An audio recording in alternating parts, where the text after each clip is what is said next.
పేదలకు అండగా ఉండే పార్టీ కాంగ్రెస్ పార్టీ అని అన్నారు ఆ పార్టీ మెదక్ ఎంపీ అభ్యర్థి నీలం మధు. గజ్వేల్ నియోజకవర్గంలోని కొండపాకలో కాంగ్రెస్ కార్నర్ మీటింగ్ నిర్వహించారు. పార్లమెంట్ ఎన్నికల్లో తనను గెలిపించి స్వర్గీయ ఇందిరమ్మ కుటుంబానికి బహుమతి ఇవ్వాలని ఓటర్లను నీలం మధు విజ్ఞప్తి చేశారు. 10 ఏళ్లు అధికారంలో ఉన్న పార్టీలు ప్రజలకు ఏం చేశాయో చూపాలని నీలం మధు ప్రశ్నించారు. నీలం మధుకు మద్దతుగా రోడ్ షోలో మంత్రి సురేఖ, కాంగ్రెస్ నేత మైనంపల్లి హనుమంతరావు, జిల్లా అధ్యక్షులు నర్సారెడ్డి తదితరులు పాల్గొన్నారు.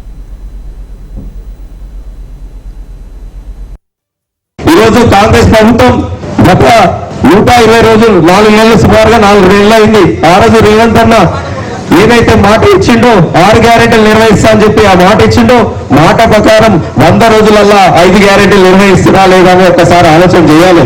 0 కరెంటు బిల్లు కేసీఆర్ గారు చెప్తుంటారు, కరెంటు బిల్లు మేము 24 గంటలు కరెంట్ ఇచ్చినాం.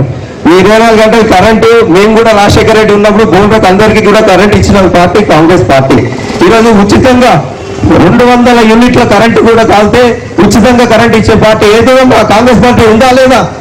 ఎంతమంది 0 బిల్లు వస్తుందో మా 200 యూనిట్లు సుమారుగా నెలకు 800 రూపాయలు అయితే కదా. ఉపాధి హామీ కూలికి ఇంటికి పోతుండ్రు కదా రైతులు, కూలికి 200 వస్తున్నాయి కదా. ఆ 200 కాదు, రేపు తూకుడ సభ నుంచి రాహుల్ గాంధీ గారు ఒకటే మాట చెప్పారు, ఉపాధి హామీ కూలీలకు కూడా ఖచ్చితంగా 400 రూపాయలు చేస్తామని చెప్పినాం. ఉపాధి హామీ కూలీలకు ఒకసారి ఆలోచన చేయండి.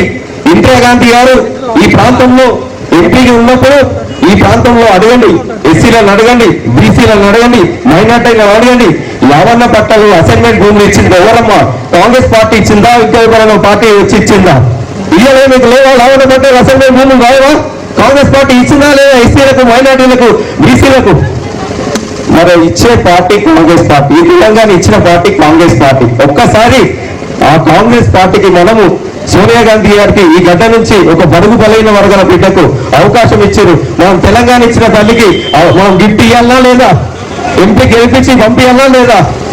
ఎంపీ గెలిచిన తర్వాత కూడా నా నిధుల నుంచి కూడా గజ్వేల్ కాన్స్టిట్యున్సీలో చిట్టి దేవేంద్రన్న, నర్సన్న వీళ్ళందరినీ ఇక్కడ ఉన్న నాయకులందరినీ కలుపుకొని ఈ ప్రాంతాన్ని అభివృద్ధి చేసే బాధ్యత మేము తీసుకుంటున్నాం తెలియజేస్తున్నాం.